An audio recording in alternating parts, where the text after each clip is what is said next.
Imagine you've been on oral minoxidil for over a year. Not only has it not improved your hair growth, your hair shedding has only increased.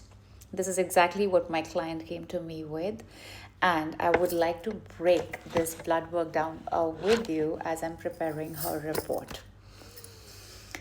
31 years of age, has been on oral minoxidil 2.5 milligrams for a year. The dose has been now reduced to 0.625 milligram with no changes in her hair regrowth. Last year, her doctor also kind of recognized that she's really low on ferritin. She was about 19 to 20, and she put her on iron infusion from July 2025 up until December 2025. The result, her blood work now reads ferritin, which is the storage form of iron, at 288. Now, let me tell you something. Most people think ferritin is good for hair. It is not. Whenever there's excess of anything in your blood, it will have repercussions. And high ferritin in this case is indicative of oxidative stress, inflammation, and liver congestion, because of which her bilirubin, which is around 1.3, is also looking elevated. And at this stage, I am not looking at 288 of ferritin as an iron storage issue. I'm looking at it as an inflammatory load. Slightly elevated bilirubin indicates liver insufficiency and, of course, sluggish bile flow. And here's the connection. Your liver regulates your hormones. That's where most of the detoxification happens. The liver cleanses what is not needed anymore, and it also impacts your hair cycling. So the detox pathways are suffering, which indicates your hair cycling will get impacted. Another key indicator is her albumin to creatinine ratio, which is 102, indicative of a kidney stress, which means that there is some amount of metabolic imbalance happening at the same time. Now, what does this mean? It clearly means there will be healthy hair growth needs microcirculation, which is optimum. Now, whenever there is a kidney distress or your kidney is under stress, there will be an issue with the microcirculation directly impacting not just your overall health, but of course your hair health also. Now, let's talk about minoxidil. Minoxidil works by increasing the blood flow, right? It dilates, and whenever there is vasodilatation, the hair receives the nutrition through blood flow, right? Because blood carries oxygen and it also carries nutrients.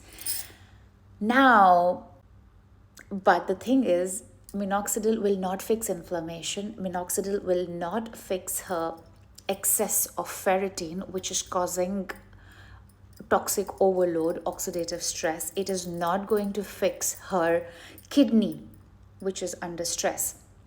Basically, minoxidil is not going to improve her detox pathway or her other systemic inflammation. There's one more aspect which a lot of people probably are not made aware of when they're prescribed minoxidil is you need the presence of sulfotransferase to make minoxidil do its work.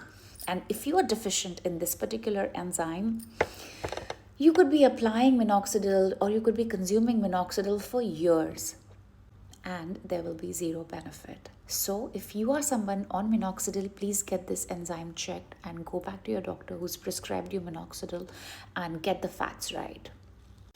The thing with her is, no matter how much minoxidil she will be on, till the inflammation in her blood is not catered to, nothing is gonna work. If the detox pathways are overloaded, the toxins are not getting flushed out of the system, it is like I'm watering a soil which is toxic. And your healthy hair growth, your overall sense of well-being begins only when the foundation is rock solid. Remember from my previous video, whenever there is a leak and I'm adding good things, everything is gonna just get wasted. Nothing is gonna get absorbed. before you get on any medication, before you get on any topical solution, make sure these gaps are fixed, and on top of that we can layer a minoxidil or a topical solution if that's the path you want to go. But make sure your foundation is first strong to receive anything on top of it. What I am going to focus on her is definitely an anti-inflammatory support, adequate protein, micronutrients like zinc and vitamin B. I believe in the power of breath, scalp stimulation, because our hair follicles, they need extra epigenetic stimulation, which is best done with the power of your fingers and some good quality oil. It's always by my side. A full iron panel, where is her total iron binding capacity, where is her unsaturated iron binding capacity. There are multiple layers that we look into.